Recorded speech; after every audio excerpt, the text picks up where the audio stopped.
نحمده ونصلي على رسوله الكريم أما بعد. Alhamdulillah, we completed the incident of the pretty bowl, the sweet honey, and the strand of hair that was in it. Nabi Kareem sallallahu alayhi wa sallam asked those that were present to draw an analogy and what lessons can be derived from it. Today, a thought comes to mind, and there was a request from one of our brothers here that I narrated an incident some time back. Shaykh al-Hadith, Hazrat Moulana Muhammad Zakaria rahmatullah alayh. His father generally in the month of Ramadaan should narrate this incident to those that were close to him. And Hazrat Shaykh Zakaria rahmatullah alayh continued as a reminder to one and all. An incident which is found in Hayatul Hayawan by Allama Dimyiri rahmatullah alayh, which is found through Anfas Isa. Towards the end of the 1st century Islam, when Islam was still in its peak, piety was life, truth was found, great scholars, great sheikhs. In that particular time, a city, the seed of knowledge, the markas, the headquarters of deen, shifted to Baghdad. And at that particular time, the sheikh there was Sheikh Abu Abdullah Undlusi, rahimahullah ta'ala. A sheikh that had memorized the Quran in 7 qira'ats, memorized 30,000 ahadith together with its chain narrators, had 12,000 students under him, had 30 madrasas and khanqahs running under his supervision. Students such as Hazrat Shibli and Hazrat Junaid Baghdadi, rahmatullah.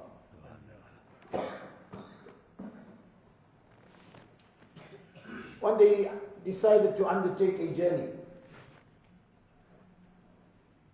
And most of his students would accompany him.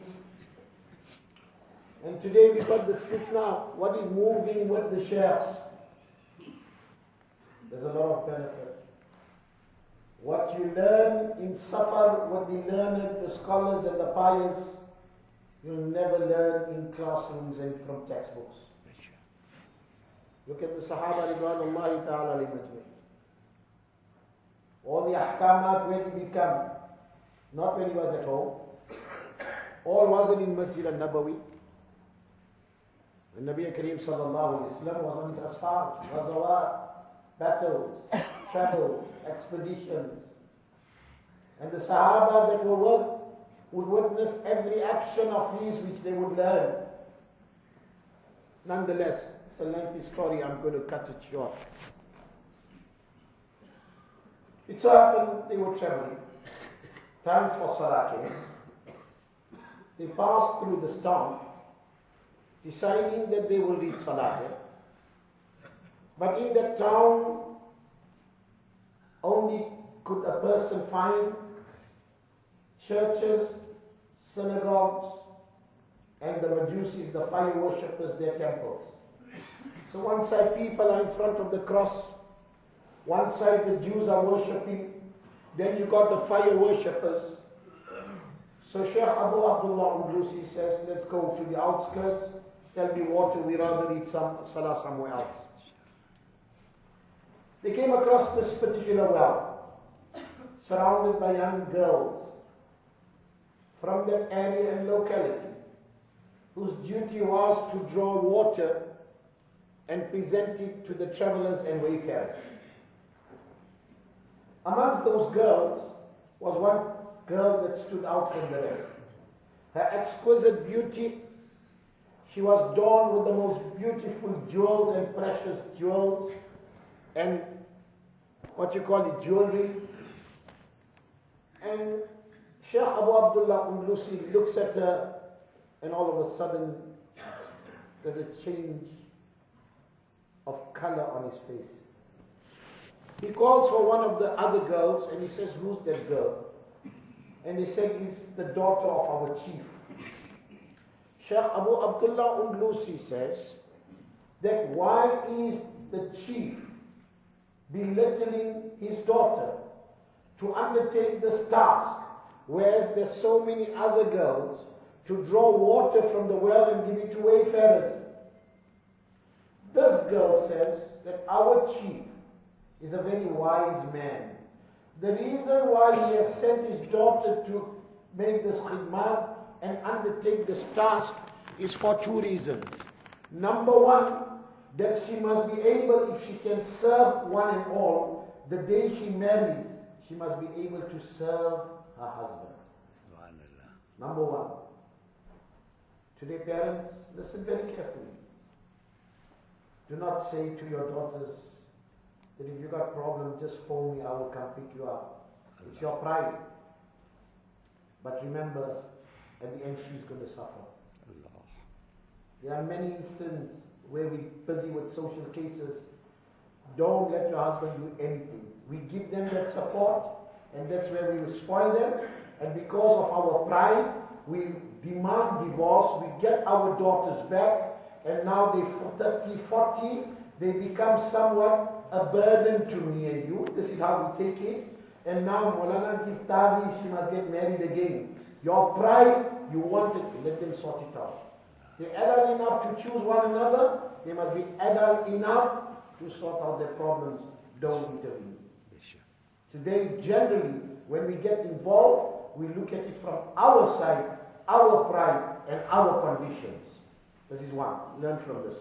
Number two, that my daughter must never rely on my powers, being the chief. That she is the daughter of the chief, so she has said no. She must lead her own life. Right? That's another story. Today, the ustads can't tell the students anything. You know who my father is. That is why today there's no value to it. We control the teachers. We control the asatiza. We control everyone because of my prominence and status. There's very same children that we're standing up for. Tomorrow we will cry crocodile tears when they turn against us. Give them the best upbringing to not spoil them. 3 days pass. Hazrat Shibli says, Sheikh didn't speak a word. Would only get up for salah and quiet. No eating, no sleeping. We are perplexed. We don't know what to do. Allah granted me himmat. Hazrat Shibli says, I went to Sheikh. Sheikh, what's wrong? 3 days you're not speaking to us. You're not eating, you're not sleeping, you're not telling us to continue with our suffer. What has happened? He starts crying. He says, for how long can I hide it from you? He says that the love of the girl has penetrated not only in my heart but every limb in my body. Hazrat Shibli says, but Sheikh, you Sheikh al-Hadith, you Hafid al-Quran, you Sheikh Tasawwuf, you the head of all the shuyukh in Baghdad, and this girl's love has affected you so much. He says, learn from others. He says, right now, I am not governed by my own accord. I am governed from a power which I cannot see. So they said, but please, Sheikh, then rather let's go home. He says, in that case, leave me alone. You people return. Hazrat Shibli says, we stood up, we cried, till the earth beneath us became wet. He says, we decided to return. And when the news reached Baghdad that this qafla, this caravan is returning, everybody out of happiness came to welcome Sheikh. But when they realized Sheikh is not there, when the incident was narrated, how many there and there fainted. He says Baghdad now became, at one stage, when you would walk the alleys of Baghdad, you would hear the sounds of Qala Allah, Qala Rasul sallallahu alayhi wa sallam. And one side you hear the sounds of the dhikr of Allah. But all of a sudden Baghdad was now overshadowed with darkness. He says 1 year passes. I decided to gather some friends. Let us go back to that place and find out about our Shaykh. That time they had murids like that also. Today a Shaykh slips up in sun, that murid becomes a Shaykh then. He steps the Shaykh. But anyway. Hazrat Shibli goes with a few friends. They come to that particular village and they telling them, can you recall there was a Muslim caravan that had come last year at this time? And there was this great Shaykh, great scholar. He stayed behind. Where is he? They said he's in the woods. What is he doing? He's rearing and taking care of the pigs. Allah. Hazrat Shibli says that was sufficient for us. We wish the earth could have opened and swallowed us alive. Why? Why is he rearing pigs? He's told that he proposed for the daughter of the chief. And the chief says there's 3 conditions. Number 1, you have to accept the religion of my daughter. Number 2, you have to take care of the church. And number 3, you must rear the pigs. He agreed to all 3. Allah. He says something to me, let's go and see. We walk towards the woods. And as we drawing closer, we see this figure who's got a Christian hat, who's got the Christian beads with the cross around his neck. And he's leaning on a staff to rub salt into the wounds. The same posture when you should stand on the mimbar with the asa. But now it's a staff with the Christian hat and Christian beads. And as Hazrat Shibli looks at us, he's ashamed and he lowers his head. When we come close to him, we make salam. And embarrassingly, in a very soft tone, wa alaikum salam. We ask Shaykh what had happened. He says, my brothers, let me tell you, learn from others. Do not be proud of your actions. He says, for wallahi, I never expected. I was so close to Allah. And I never expected Allah to throw me so far away. Allah has removed the cloak of sainthood from me. Right now, I am governed. I can't do anything. And he starts crying and crying and crying. Oh Allah, you're the only helper. And he's begging Allah. Hazrat Shibli says, there's no option where to return. But before we decided to return, I posed few questions to Shaykh. I said, Shaykh, we had memorized the Quran in 7 different qira'ats. How much of the Quran you still have in your heart? Shaykh says, I can only recall 2 ayahs, the rest I've forgotten. The first one, وَمَن يُهِنِ اللَّهُ فَمَا لَهُ مِن مُكْرٍ إِنَّ اللَّهَ يَفْعَلُ مَا يَشَاءُ. Whomsoever Allah chooses to disgrace, Allah will do what He wants. Remember, وَتُعِزُّ مَن تَشَاءُ وَتُذِلُّ مَن تَشَاءُ. Honor is not because of my ilm. Honor is not because of my work. Honor is not because of my taqwa. Allah grants honor. Yes. You get a guy bouncing, the dada as we say, and everybody, salam, salam. The moment he turns around and you sway. That's not izzat. Izzat is genuine izzat from the heart. And that izzat Allah gives. Nonetheless, that is the first ayah. The second, وَمَنْ يَبْتَغِ غَيْرَ الْإِسْلَامِ دِينًا فَلَنْ يُقْبَلَ مِنْهُ. وَهُوَ فِي الْآخِرَةِ مِنَ الْخَاسِرِينَ. Whomsoever opts for any other religion besides Deen Islam is not accepted by Allah. وَهُوَ فِي الْآخِرَةِ مِنَ الْخَاسِرِينَ. His hereafter is destroyed. Hazrat Shibli says, then I asked Shaykh, 30,000 ahadith together with chain narrators. How many ahadith do you still know to memory? He says, only one. Man baddala deena faqtulu. Whomso changes his religion from Islam to any other religion, kill him. Hazrat Shibli says, Wallahi, we started crying. Shaykh started crying. The cry became louder and louder and louder until the pigs started wanking. It had an effect on the pigs, and it started echoing in the valleys and the mountains. He says, we were sad and we had to leave. Returning to Baghdad, we covered a journey of 3 days, resting by a river. And all of a sudden, Shaykh appears from the river and he's smiling.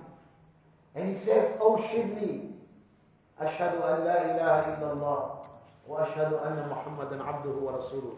Give me some part clothing, time to read salah.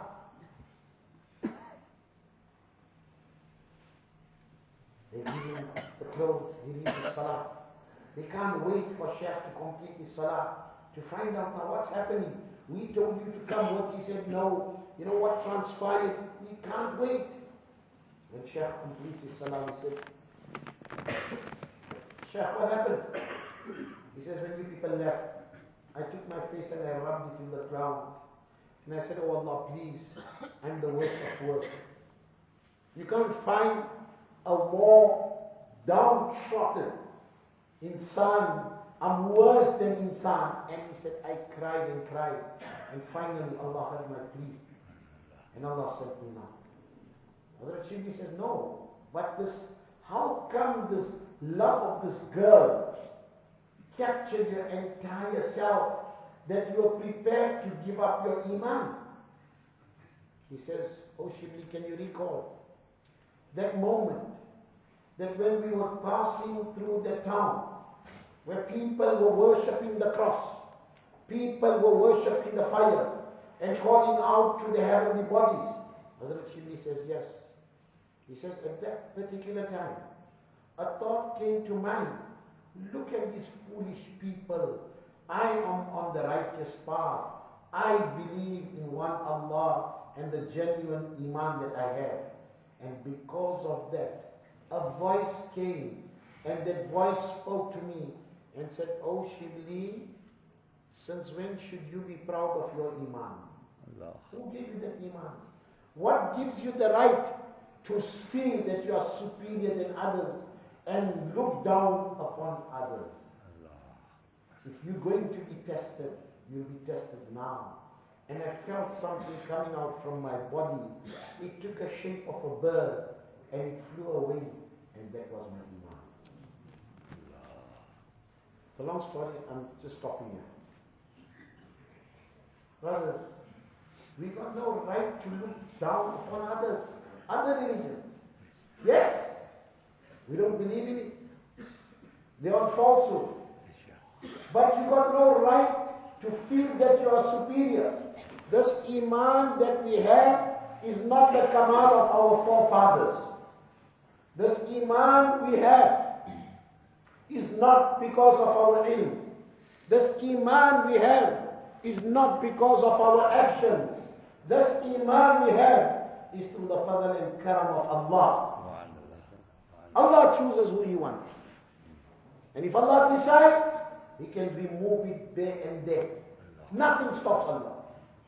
So this pride and arrogance with other religions, if they, great scholars like this were tested, here we ridiculing Muslims one another. We are superior than one another. What will then be our test? How are we going to face Allah? What will be the consequences on the day of Qiyamah? Through this there was so much wisdom. From 12,000 shaykh got 40,000 students. That very same girl pitched up and she accepted Islam. And who showed her and guided her? Hazrat Khizr alayhi salam. It's a beautiful story, but we're going to stop here. What I'm trying to say, getting to the point. This Iman, do not ever make fakhr and be proud of it. Do not ever be proud of it. When you think of it, rather make shukr. And you look at those that don't have it. Don't look down upon them. Don't despise them. Say, Ya Allah, the way you have granted me hidayah, grant them. That is what Shaykh al-Hadith, Hazrat Moulana Muhammad Zakaria, rahmatullah, you should always say. There's a hadith, if you find a wrong in a person, and we now, we don't have to tell people, within ourselves, oh, look at that brother. He thinks he's pious, but he don't come for Fajr, sir. When you look at a person by despising them, you will not leave this dunya till you do not commit that wrong. Hadith of Nabi Sallallahu Alaihi Wasallam. So don't be proud. If there's a person that is drinking, do not feel you are better than him. At that particular time, you look at it in the way. Oh Allah, I'm not drinking. It's through your Father and Karam, you protected me from it. And oh Allah, if you can protect me, protect him. Allah will love that. But the moment you feel you are superior, I don't drink. Sis, man, who will ever think of drinking, wasting money, how it smells and whatever it is? That is now, you are proud of your actions and you despising others. That is why Sheikh S.A.W. made mention to Sheikh Sadi, and he gave him these words of advice when they were partying in the boat. He says, take my advice. Do not despise others and do not be proud of your actions. These are the same things that relates to this particular incident. With this in mind, whatever we have done in the month of Ramadan, if we have done any good, is not our command, it is through the fadl and karam of Allah. Let not pride enter our hearts. I did this or we did this. It is only through the fadl and karam of Allah that He has granted us tawfiq. May He give us tawfiq to do more, inshallah. And as for those that couldn't do, Allah grant them also tawfiq, inshallah. Ameen wa akhiru da'wana.